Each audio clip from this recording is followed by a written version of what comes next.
Hello दोस्तों, मैं doctor Naseem Sheikh आपका बहुत बहुत स्वागत करती हूँ मेरे यूट्यूब चैनल में। दोस्तों, आज हम बात करने वाले हैं बच्चों की एक खास प्रॉब्लम टीथिंग और डेंटिशन प्रॉब्लम के बारे में।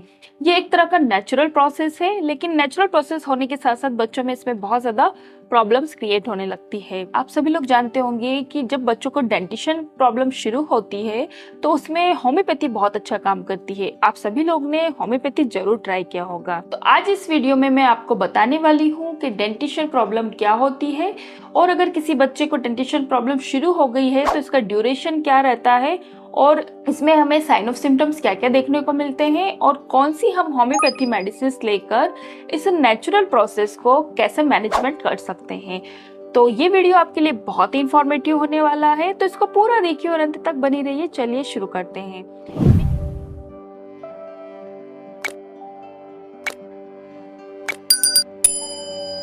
टीथिंग और डेंटिशन ये दोनों एक ही चीज है।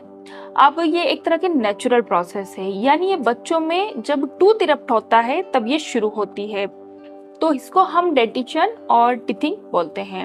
अब हम देखते हैं इसका ड्यूरेशन क्या होता है। तो ये 6 मंथ से लेकर 10 मंथ के बीच की प्रोसेस है, बच्चों में शुरू हो जाती है। किसी किसी बच्चों के अंदर ये बहुत अर्ली भी हो जाती है, और हो सकता है किसी बच्चों के अंदर ये बहुत डिले भी हो। अब हम देखेंगे जो टीथ इरप्ट होते हैं वो एक 8 डेज की प्रोसेस होती है। तो 4 डेज में क्या होता है कि जो गम्स है उसमें एक सिस्ट बन जाता है, और फिर वो एक ब्लूइश और ग्रीनिश कलर का दिखाई देने लगता है, और उसके बाद जो 4 डेज बचते हैं उसके अंदर जाकर के टूथ इरप्ट होता है और वो नेचुरल तरीके से डेवलप होने लगता है। तो ये टोटल 8 डेज की प्रोसेस होती है।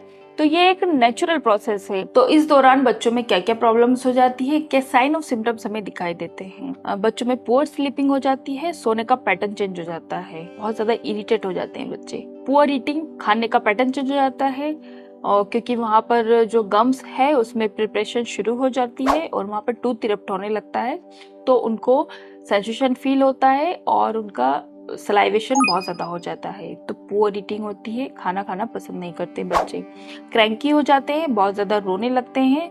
अगर वो मदर के पास चले जाते हैं तो किसी और के पास जाना पसंद नहीं करते हैं, और किसी को भी जाकर के बाइट कर लेते हैं। अगर उनको ज़्यादा इरिटेशन हुआ तो किसी को भी जाकर के बाइट कर लेते हैं और जोर से काट लेते हैं।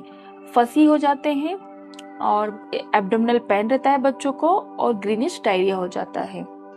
अब एब्डोमिनल पेन और ग्रीनिश डायरिया क्यों होता है? जब बच्चों में ये जब डेंटिशन प्रॉब्लम शुरू होती है तो बच्चों के जो गम्स है उसमें सेंसेशन फील होने लगता है। उनको लगता है कि यहाँ पर कुछ चल रहा है, सेंसेशन हो रहा है, तो वो हाथों को लेकर के मुंह में दबाने लगते हैं, चलाने लगते हैं, बाइट करने लगते हैं, चबा लेते हैं, तो उनको अच्छा फील होता है। तो उनके हाथ साफ नहीं रहते हैं, उसमें गंदगी लगी होती है, तो इस वजह से उनको बैक्टीरियल इन्फेक्शन हो जाता है, इसलिए उनको एब्डोमिनल पेन रहता है और ग्रीनिश डायरिया हो जाता है।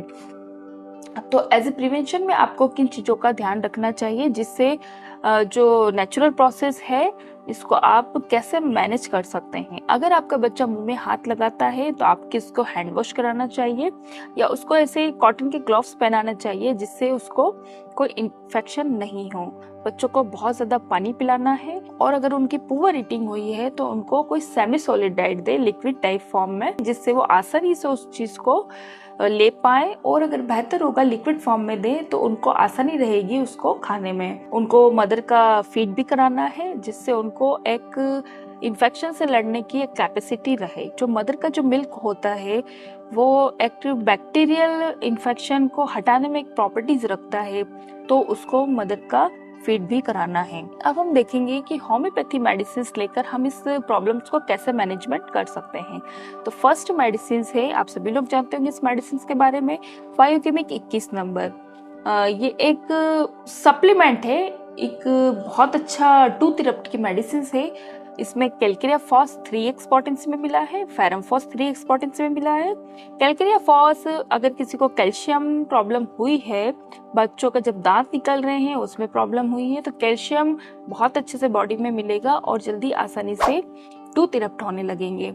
फिर सेकंड है इसमें फेरम फोर्स। फेरम फोर्स क्या है कि जो बच्चों में जो नेचुरल जो प्रोसेस शुरू हुई है उसके साथ साथ वो बहुत वीक हो जाते हैं, खाना खाना पसंद नहीं कर रहे हैं, तो फेरम फोर्स उनकी इस डाइट को फुलफिल करेगी और उनको खाने में भी हेल्प मिलेगी और एक ब्लड के सर्कुलेशन को भी फास्ट करेगी और ब्लड का जो परसेंटेज है उसको भी बढ़ाने में हेल्प करेगी। तो बायोकेमिक 21 नंबर आपको जरूर लेना है।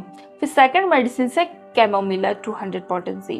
बच्चों में अगर ग्रीनिश डायरिया है, बच्चों को एब्डोमिनल पेन रह रहा है, बच्चे बहुत ज्यादा क्रैंकी हो रहे हैं, चीजों को उठा उठा के फेंक रहे हैं, तो कैमोमिला 200 पोटेंसी बच्चों को सुबह शाम देना है, एक एक बूंद डायरेक्ट टिप ऑफ टंग पे, तो बच्चे इस प्रॉब्लम से ठीक हो सकते हैं। फिर सेकंड मेडिसिन है आर्सेनिक एल्बम 200 पोटेंसी। इसको बच्चों को खाली पेट देना है सुबह एक एक बूंद, क्योंकि बच्चों में एक बैक्टीरिया को किल करने की एक इसमें प्रॉपर्टीज है आर्सेनिक एल्बम में। बच्चों में अगर जीआईटी प्रॉब्लम भी हुई है तो ये भी उसको मैनेजमेंट करेगी, तो आर्सेनिक एल्बम आपको इसको लेना चाहिए। ये जो मैंने मेडिसिन बताई है अगर आप आपके बच्चों को देंगे तो जो टीथिंग ट्रबल्स में, डेंटिशन में जो प्रॉब्लम होती है, बच्चों को जो सिम्टम्स आते हैं बच्चों को सिम्टम्स नहीं आएंगे और जो उनकी नेचुरल प्रोसेस जो है वो आसानी से फुलफिल होगी। तो आई होप कि आपको मेरा वीडियो पसंद आया है तो इसे लाइक करें, शेयर करें अपने फैमिली एंड फ्रेंड सर्कल्स में, और अगर आप मेरे चैनल पर नए हैं तो जल्दी से मेरे चैनल को सब्सक्राइब कर लें, बेल आइकन को प्रेस करें ताकि मेरी आने वाली जितनी भी न्यू वीडियोस की नोटिफिकेशन आपको मिलती रहे।